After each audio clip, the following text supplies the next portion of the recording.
grief is love that has no place to go. And I think, realizing my dad is not gone allows that love to still go somewhere. It's not physically here. However, I have a connection still. And I'm not saying I'm great. I'm not saying I'm thriving.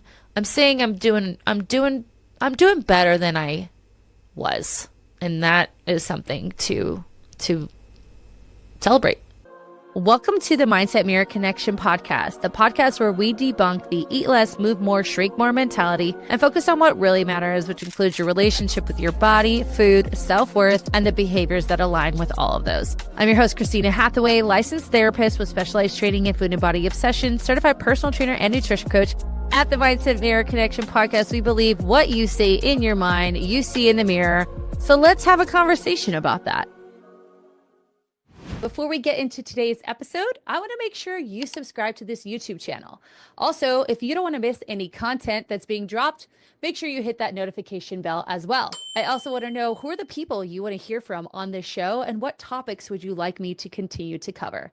Thank you so much for your continued support. Now, let's get into the episode. What's up, guys? Welcome back to the Mindset Mirror Connection. I am so excited to have you back, and it's good to be back. I know that we've done a replay of one of our most successful podcasts with Dr. Julie Henman while I stepped away. And today I am going to be talking about why I stepped away, which you can probably all guess. So today is going to be a little bit heavy. However, I think that there will be so many things that you as a human can pull from this conversation. And that conversation is my grief story in discussing grief. Now, grief is something that every single one of us will go through, right? Whether it's the loss of a family member, a loss of a job, infertility issues, as we've discussed before, loss of a marriage, friendships, we're going to go through grief. Today, I'm going to talk about that grief, though, that really makes your brain feel like it's glitching. And my experience with losing my dad. First, I'm going to go through the story, and then I'm going to talk about the lessons. I'm going to talk about the brilliance of the body and the mind. I'm going to talk about some spirituality things. And I want to share this story because, again, every single person listening will go through this or has gone through it, as well as I want to share it because it gives me an opportunity to tell everyone what's happened without having to say it over and over again. I can imagine that having to repeat this over and over again is not going to be easy. So this gives me an opportunity to talk to my clients and those people who've reached out asking, how am I doing?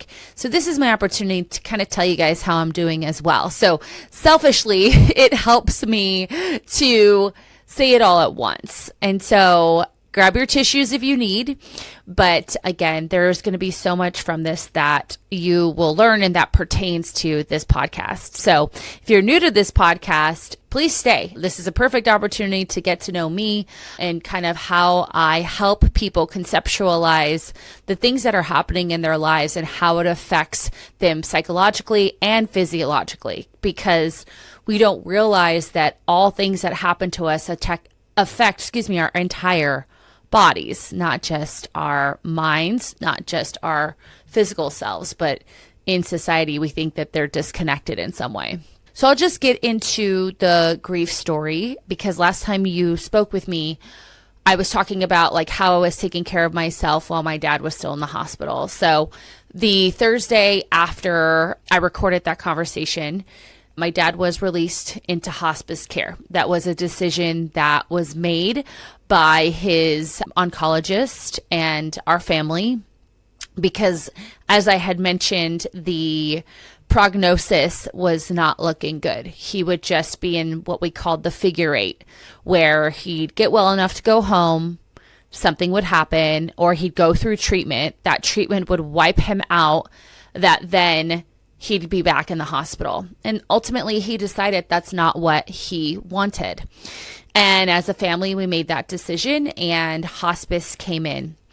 And I will talk about hospice because I think that what I learned from them is really important in this conversation. But the hospice brought us a hospital bed.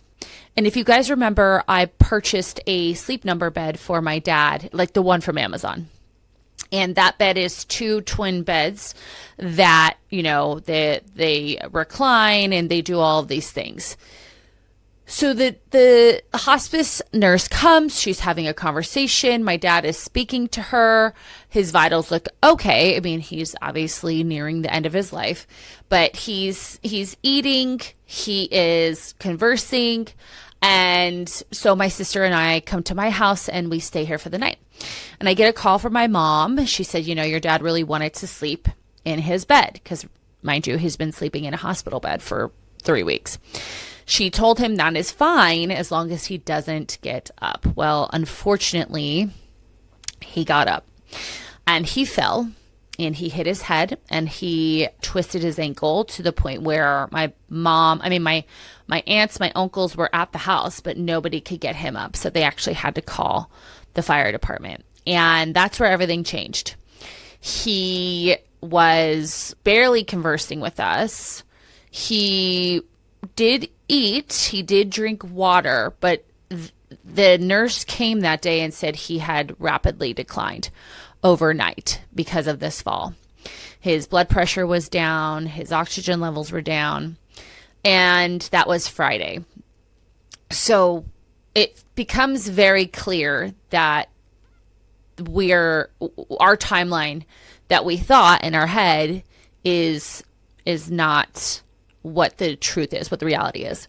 So that day he was pretty much not communicating with us, and it was very black and white from the previous day. Not until the evening came, and in the evening my brother had a conversation with him and said, do you just feel really loopy? My brother thought, well, maybe he's okay, but now that we're giving him this stronger medication that hospice provided us, maybe he's just feeling out of it, and that's why he's not communicating with us. And my dad did agree with that. So we ended up not reducing the medication to every 4 hours. And we thought that was okay, right? And so during this time, my brother, my sister, myself, my sister-in-law, my aunt was in town too, are taking care of him, right? We are helping to feed him, change him, clean him up, do all of those things. And I'll talk about my experience with that as well.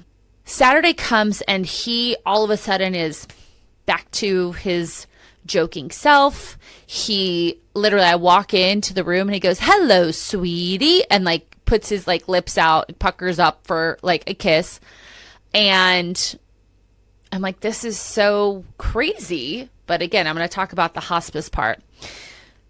I'm like, okay, we're okay. That was just because of the fall. We're back, right? And so throughout the day, because of the previous day, people are coming in, they're having conversations with my dad. People are saying their goodbyes. Now, when I say he had more energy that day, he wasn't himself, but there was a little bit of hope, right? Because he was at least having conversations with us.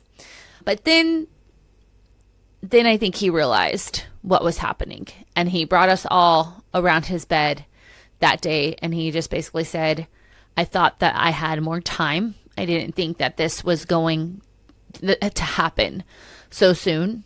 And he basically told us all that he loved us. And then from there, things just kind of, we had this hope, and then that hope went away. And that night was really hard for me. I could not stop crying. And to the point where I went into my parents' room, because the hospital bed was in that room. And then my mom, remember, so the beds are 2 twin beds that you push together, the Sleep Number-ish style beds. So she had her bed next to his. And there's a recliner in that room. And I thought, I'm just going to lay on the recliner and cry. And my mom's like, "No, just lay here." And I laid between my parents, like I used to do when I had nightmares as a kid. And I just cried, you guys. I just cried. I actually recorded myself afterwards because I didn't have any paper to write. I guess I could have wrote in my notes app, but I just was so sad. And the next day, we had a moment, and I actually did put this in my notes app. I wrote it down because it was something I want to remember. And I was able to say to him, I was like, Dad, he said, yeah. I said, I'm so sad. He said, me too. And I said, just please promise me that you will show me that you are always here. And he said, I'm never going to leave you. And I told him, you're my best friend. Like, not many people can say that about their parent. He goes, I know. You're my best friend too. And I'm glad we had those moments, but there were few and far between. A lot of it was just trying to get him to drink some water, giving him his medicine, helping him feel comfortable. So that's Sunday. I mean, like I said, the house was full of love. It was full of people that loved him. They came to see him. And Monday comes along. We're progressively getting worse. The hospice nurse tells us he's in pain. You guys need to be giving him medication, if not every hour, every other hour. So we're like, okay. She's like, he's grunting, he's grimacing. And anytime we'd have to like move him side to side in the bed, he did that. It was really painful. So my family and I get on the schedule she tells us to be on. And that night, we finally told my godfather, his brother, like, you need to get here today. You need to get here today, because he was planning on coming the next day. And he did. But I remember just talking to my dad and saying, like, Dad, Uncle John's almost here. Like, if you can just hold on, he's almost here. And he did. And my uncle got there, plus my nephews from all my family's from California. So they're driving, 4, 5, 6 hours to get to our house. And he had that moment with his brother. They're 11 months apart. There's 3 weeks when I think it is that they're the same age. And they're very close. And that night, my sister and I took over the medicine. So she took on 1:15 a.m. and then I took on 3, 5, and 7:15.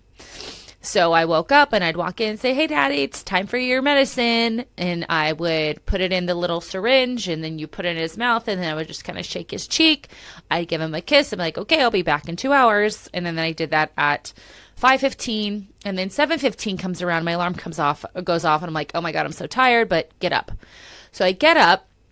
My mom is making coffee. She had already showered. She had already talked to him, right? So like, she's just like, okay, I'm going to make coffee. Like, everything seems okay. And for some reason, she told my brother to go in the room with me. And I go in, hey, Dad, time for your medicine. And I look at him, and I'm like, look at his chest, Steven. I think that's what I said. That's my brother. He goes, do you want me to get Esther, who's my sister? I said, yes. So while he's doing that, I'm putting the oximeter, which shows like your oxygen, your heart rate, on his finger. And there's nothing there. So I just drop everything, and I go to the side, and I grab his hand, and I kneel down, and I said, Dad, we're here. It's okay. And literally, you guys, that was it. That was it. And my sister checked his pulse. My mom came in. She started screaming. That was not healthy for me, because for me, anytime there's that kind of response, my emotions shut down. So I ended up having to leave the room. But I will tell you, I was worried about being there. I was worried about being by his side when he took his last breath. But as I'm going to talk about with the hospice experience, like, that's not necessarily your choice, especially as a caregiver. It's not always your choice. And he chose me. And when I'd have conversations with him, even when he wasn't coherent, I would say, Dad, please just give me your strength, like, so that I can get through this. Please give me your strength. And in that moment, I felt very strong. I felt resilient. I felt calm, partly because I was a little shut down. But what I mean is, in that brief moment when it was just me holding his hand, I felt this sense of of gratitude that he chose for me to be there with him and my siblings, but that I was able to be by his side. And so when I would have conversations with him too, I would say, Dad, please show up. He said yes. And then I said, and make sure you always show up in music, because that was something that my dad and I enjoyed. We, like, when he was even in like that whole weekend, I'm playing oldies for him, making sure that he's surrounded by the stuff that he loves. So that's relevant because then, the mortuary comes, they come to get him. My dad did not want a funeral. He wanted to be cremated. So we will be having a celebration of life in November, end of November. And they, allow you to say your final words. And I did it. Everyone went and said their final words. And while this is all happening, I'm playing a playlist that I made for him in the background. And my Dad and I song has always been My Girl by the Temptations. Whenever I called him back in the day, that's the ringtone or the ringer that would play. And that was our song that we danced at mine and Mark's wedding. And so right as they grab him to take him out of the home, that song starts playing, right? So I, of course, started crying. But again, it's like, remember I told you I'm always going to be there, right? So that was another kind of, okay, you're physically gone, but I'm not alone, which I will talk about that. So that is the story. I want to talk about hospice, and then I'm going to talk about my experience with grief. So hospice is very interesting. So they give you this pamphlet, and it talks about 3 weeks before, 1 week before, days before, hours before. And when I tell you these people have it absolutely spot on, it is really fascinating to me. 3 weeks before my dad died, when he was in the hospital, he was seeing images of people who have passed in his dreams. Very clearly, he saw my grandmother and he saw one of his best friends. And also, while he was in hospice, he said, I see a dog. I hear a dog. I said, Dad, is it Brookie? He goes, yeah. So he saw my Brooklyn, which is crazy because when I don't know if you guys remember, I did that doggy whisperer, and she said that, I said, who was there when she crossed over? And she goes, I think she was alone, but for some reason I'm hearing Grandpa. And I said, well, my dad has stage 4 cancer. I wouldn't be surprised if she will be there when he crosses over, because they loved each other. She used to steal his chair and like sit in his recliner, and then he'd have to like, kind of wiggle his butt into the chair so they could both sit. So that happens. And then they talked about this rally that happens. So I truly believe that fall was the start of him declining. But then there was this rally, which means people who are terminally ill, even people with like dementia and Alzheimer's, kind of come back with this clarity and energy. And it's almost like it's their old selves for a short amount of time. And then a few days later, they pass. The other thing they talked about is that they will choose when. So like my dad waited for my Uncle John. My dad waited for me to be in the room because, like I said, my mom had been already communicating with him throughout the morning. And he waited for the three of us to be in the room. And they talk about how people die the way that they lived. And my dad's whole life was us kids, And so having all of us there was really important to him. And then literally, you guys, like, it was perfect timing. And so that was something they taught us, and it was helpful because it reminds us that our bodies, while death is a very scary thing, like, the body is so brilliant. If you think about a baby and how babies naturally mature, right? And these milestones that they hit, the same is true when we're dying. our bodies go through these milestones. And to me, that's so fascinating, right? And it gives me so much, even more respect for the human body and just how the body begins to kind of shut down, one by one, its lights, if you will. I think of like a big warehouse building and you like have all these light switches and it's just like one by one shutting them down. And pain management was helpful because he said, I don't want to be in pain. And I just found the hospice experience incredibly helpful. We use Hospice of the Valley here in Arizona. Thank you so very much. They were incredibly helpful. And because they see this all the time, I think that keeps them from having to like sugarcoat things. Now, don't get me wrong. They were very compassionate. However, they were very honest. And if they weren't, I mean, the fact that it happened so quickly after him leaving the hospital, not even a week, right? It happened on Tuesday. He left the hospital on the previous Thursday. That was really kind of, their honesty really helped us. So that was my hospice experience. So after the fact, because my mom really kind of had her experience, my brain shut down. And I just went in one of the guest rooms and I just sat there. And I was like, okay, well, I'm going to take a shower because I feel okay, when really I was feeling numb. And while I was, showering, I played some music.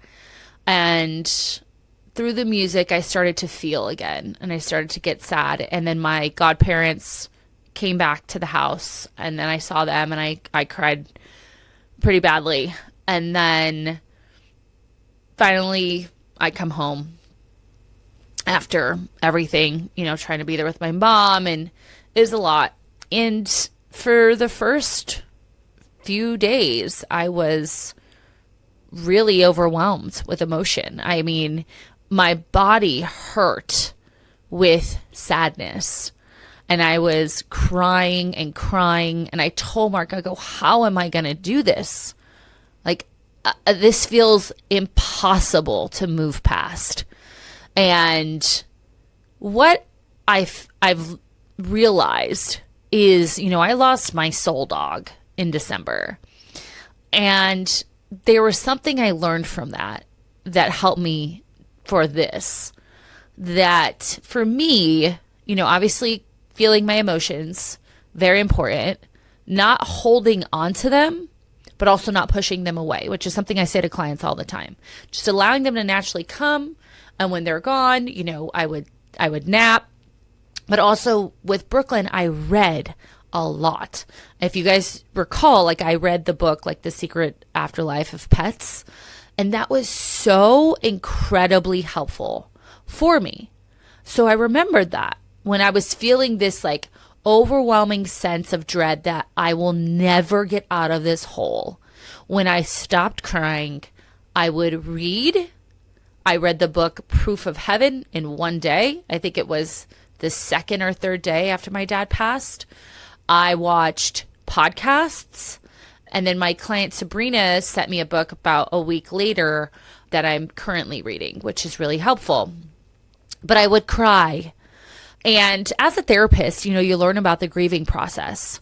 However, it used to be taught in this wheel, where it's shock and denial, sadness, bargaining, anger, acceptance, so on. However, grief is very fascinating to me, and it's very complex. And it's not a wheel, it's not a cycle. It is a pinball machine of emotions. And so I wanted to talk about that because I want to validate this for people who are going through a loss. And each person's grief is going to be, their process is going to be different. So just know that this is my grief story and my process. However, your process may look different. And I'm going to be honest with you, I judge my process harshly because of what I'm going to talk about. So I had that initial kind of gut-wrenching, how am I possibly going to get out of this hole feeling. And then there would be moments of complete exhaustion, which they don't talk about in the grief cycle, complete exhaustion. Then there would be bouts of denial and shock where I'd have to say to myself, like, my dad is gone. And my brain would be like, it's not possible. It's not possible. Even recently, we had a bad storm the other night, and my dad would always call either before the storm or after. Like before the storm, like, be prepared. There's going to be weather. After the storm, did you guys get weather? Is everything okay? And my brain said, Dad's going to call. And then I just started bawling, right? So denial and shock. Then there were these moments, especially when I was in the kind of gut-wrenching tears, when my body went into shutdown. And I realized, like, because it was so overwhelming to my nervous system, that at that point I went into freeze or fawn. I was playing dead. And a part of me thought that that was me, like, getting back to normal, when really I didn't feel anything. In my brain, my logical side of my brain wanted to think like, oh, I must be healing, But the emotional side's like, no, girl, we're not feeling anything. And that's a coping mechanism. It's a defense mechanism that our bodies will just begin to shut down because we can't possibly continue in the emotional overwhelm. That it's too painful that it just shut it down. So that happened. The irritability was there. Interestingly, specifically for this podcast, the irritability was towards myself. I found my self-esteem very, very low. I hated the way I looked. I hated the way I thought. I hated the way I felt. And the way I was speaking to myself was a way I have spoke to myself in the past prior to my own healing. And that made sense for me once I kind of, took a step back and said, okay, what's happening here? Why are these thoughts reoccurring? And it makes sense because I've created these emotional boundaries and cognitive walls around that part of myself, meaning that anytime that I get critical, I have curiosity and compassion towards those parts. But when my curiosity and compassion is in the toilet because my nervous system is solely trying to survive, it was very hard to not be critical. I have the self-awareness, and this is something important for you guys who listen to this podcast. I have the self-awareness that what I was saying and doing was so out of pocket, especially because I hadn't talked to myself in that way in so long, that I was able to, after I would say a week or so, I was able to pull myself out of that. However, that was really interesting too. Again, they don't talk about that in the grief cycle. I was a little bit snappy with the dogs. Just Harlem hates to get in her cart when we want to go for a walk. So some days I'm like, fine, I'm leaving you here, right? Which is fine, but I don't like being mean to my dogs. And then this was a really interesting part of it. I'd start to peer into this new sense of normal. And I think it's really important to recognize, and I said this on the podcast about like taking care of yourself when you are going through a hard time, like the person you are before the loss is a different person. That person, me, had a living father. This girl sitting here does not. And my life is forever changed. And my brain would start peering into, okay, like this is my reality. And what I was trying to do in that reality was figure out, how do I navigate life without my compass? Because anytime I felt sadness, excitement, pain, joy, I talked to my dad. I didn't even talk to Mark. My dad just has a way of meeting me where I'm at, which is something, that's why I'm so good at it with clients, because of my father. However, I don't have that person. So I found myself reaching out to like my uncle, my brother, talking to Mark. And I'm not going to lie, I wanted them to show up like him, and they couldn't, of course. And that made me really frustrated. However, what I did find is that there were friends, and most of them had already lost a parent who were able to show up in that way. And that was, again, peeking into this new normal, because also the new normal was different than the girl who had a father, because some of these women I'm not as close to, but they showed up for me now. And it was very, very interesting. So there was that aspect of it.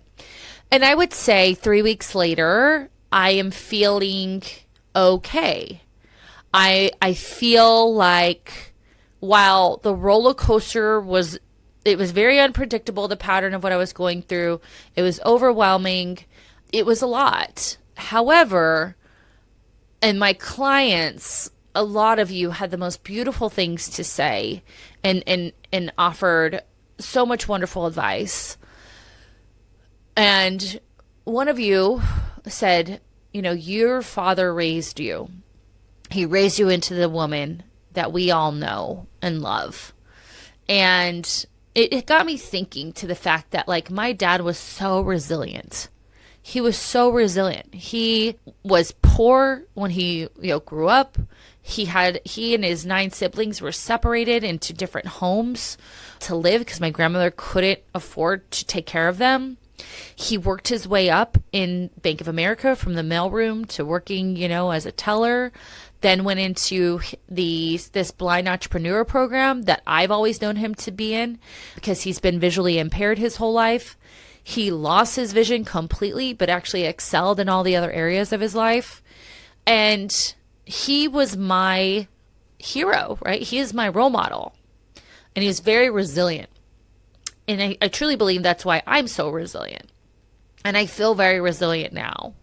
And I will say, when I said I feel a little guilt about that, maybe I didn't say that. I said I was going to explain why I'm having a harder time with that is, in my head, I feel like I should still be really, really sad, or I should still be really in a rough place, but I'm not. And I am just needing to be okay with that. And I need to accept that I am okay to pick myself back up. And I will say that I am very grateful that I had 3 weeks to take off. Last week, I started to slowly start working again and doing check-ins with clients. And this week, I'm starting to record, of course, and see clients via our one-to-one calls for those who have them. And then also doing the group coaching calls. So I'm very grateful to have that. Not everyone does. And that really helped me to get to this place where I didn't feel like I had to rush anything. And I think that was helpful too. And I went through, I've been through other losses that felt really bad in the moment. Nothing compared to this, but, and it took me, if I gave myself the space and I gave myself the room, it pretty much was about a 3-week period. Not that I was trying to make it, it fit into this timeline. But I want to share that because I was speaking to the hospice counselor. And honestly, I didn't find her session helpful. I was really trying to get her to say I'm is this normal? Is this normal? And the first one thing she did say that I took away from our call was, you just have to accept what that moment is, right? And if you feel normal for a moment, great. Embrace it. If you feel sad for a moment, great. Embrace it. And I thought that was helpful, but the rest of the session I could have done without. I felt like she was almost reading something to me, a response back to me. So right now I'm doing okay. I'm feeling a little overwhelmed because then my schedule just, I thought I was going to have 5 calls this week and now I have 15. And I'm thankful for that. And I'm grateful. But I'm right? And on top of that, I feel like, you guys are going to lose your minds when I say this. Harlem, my dog, I mentioned she had a biopsy. She also has cancer. So Mark is actually at the vet right now trying to figure out if it's spread or if we can just remove the tumor, which is on her leg. So that's happening too. And I'm just like, I'm laughing now because all of these losses in this short amount of time, I'm like, no way. After this next 4 months of this year are going to be amazing, right? Even with all this loss, we're going to find our way out of this. So that is my grief experience. That is how I'm doing. I'm putting one foot in front of the other and I'm listening to myself. I'm slowly getting back into things and not making huge changes right now, other than my hair. That actually was really helpful. Getting fresh hair. Love that. So I want to talk about another piece to that. And that is knowing that my dad is still here. And one of the things that I've learned from this process is that, you don't take anything with you in this land or in this world, in this physical self, but you take energy and love is energy. You take love with you and you remember love and you leave love with others. And I just think that's so profound, especially because, we in this world get so fixated on what we look like, what we do for a career, how much money we make, how many friends we have, our relationships. And while, yes, a lot of those things can provide us love, you can love nature, you can love an animal, you can love a stranger. And my dad left so much love, and I feel it all the time. And he promised me he'd show me that he's here, and he has. There's been the sign with the music. I think the sign of me just being by his bedside, number one. Number two, the music. And there's been other instances where I wanted to cry, but my body literally wouldn't. And then I'd be on TikTok and there'd be a song and then I would start crying. And the hospice counselor said that that's normal. It's okay. I said, am I looking to cry when I'm like listening to these songs? She said, no, that's actually normal. So that was another thing she said. Maybe I shouldn't shit on her. And then one night I was feeling really sad and I really just wanted my dog Liberty to cuddle me, but she always sleeps by my feet. And I just remember thinking, I'm like, Dad, if you're listening, can you have Liberty come cuddle me? And she did it. So I went back to sleep, or I went to sleep. And then around 1:15 in the morning, I get this little wet nose on my face and I wake up to her. And that's not abnormal. It is abnormal at 1:15. It's normally if I'm having a bad dream or she wants me to take her for a walk and she's waking me up for the day. And she just curls around and lays right at my chest, like small spoon, little spoon, and cuddles me. And I was like, there he is. And then also another thing that happened badly, Liberty and I, this was 2 Fridays ago, Liberty and I and Harlem were on our regular walk. Harlem is in the cart, Liberty is walking, and all of a sudden I hear a neighbor go, no, no, no, no, no. And I hear this dog running towards us. And it's a pit bull, and it just latches right onto Liberty. And you guys, it was so bad. I'm screaming at the top of my lungs, like, get off my effing dog, get off my effing dog, like, get your dog. And this woman, for some reason, cannot get her dog off of my dog. And I'm picturing my dog's life leaving her body. That's how bad I thought it was. It should have been, my dog should have lost her ear by how gruesome the scene looked. But once she got her dog off, yes, Liberty was bleeding. And the dog did cause an injury, but it should have been way worse. And it wasn't. And while we can't control other people, my dad, I feel like, stepped in and somehow protected Libby and me and Harlem. Harlem's so funny. She's so scrappy. She tried to like fight this pit bull that was like twice her size. It was hilarious. But so I feel him, and for some of you, you may not believe in an afterlife. I do, because again, like, energy can't be destroyed. And we are energy. Love is energy. And so that's been really helpful in providing me a lot of peace, and being able to have conversations with him. I mean, I still cry when I do. I have part of his ashes at my house, so I can talk to him there or just talk to him in meditation. And I want to just end with kind of some more behavioral things I've done to get to this place, because, I teach you guys how to manage your nervous system, doing things to calm yourself down. And I will say, like, the meditations and the breath work have been really, really helpful. Just allowing myself to come back to a calm place, or allowing myself to cry, or allowing myself to feel connected to him. And I would do a small workout. I haven't done anything crazy until today. I actually did like a barbell workout, but I was just doing the 20-minute on-demand workouts. So that was a form of self-care. I was walking the dog.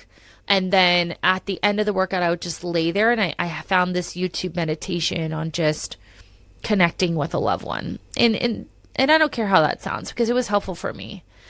And that also helped my nervous system, because it was bringing me down, and I just felt a sense of like a lighter sense of self. I felt a little bit more at peace, more content. And so that was another thing that was really helpful. And even in the hardest times, those types of exercises can be really, really beneficial to you. So that was really helpful for me. So that's how I'm doing. I'm probably not going to repeat this story over and over again. So that's why I am sharing it.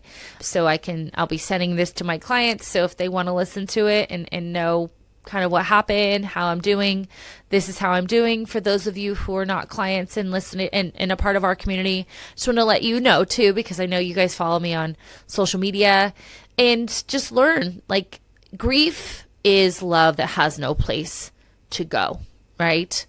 And I think, realizing my dad is not gone allows that love to still go somewhere. It's not physically here. However, I have a connection still. And I'm not saying I'm great. I'm not saying I'm thriving. I'm saying I'm doing better than I was. And that is something to celebrate, right? So one day at a time, and I appreciate all of your love. My clients have sent cards and generous gifts. My client Krista sent me the most generous gift to the spa here, which I'm definitely going to take advantage of.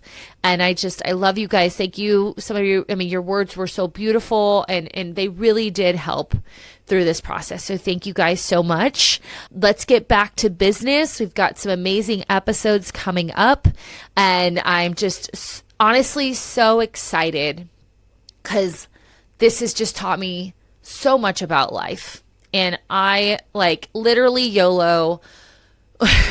You only live once, at least in this lifetime. I don't know where you go after this, but I can't wait to find out. I can wait to find out, but I'm also not afraid to find out. So love you guys, and I will leave you with something to ponder, and that is what you say in your mind, you see in the mirror. Goodbye.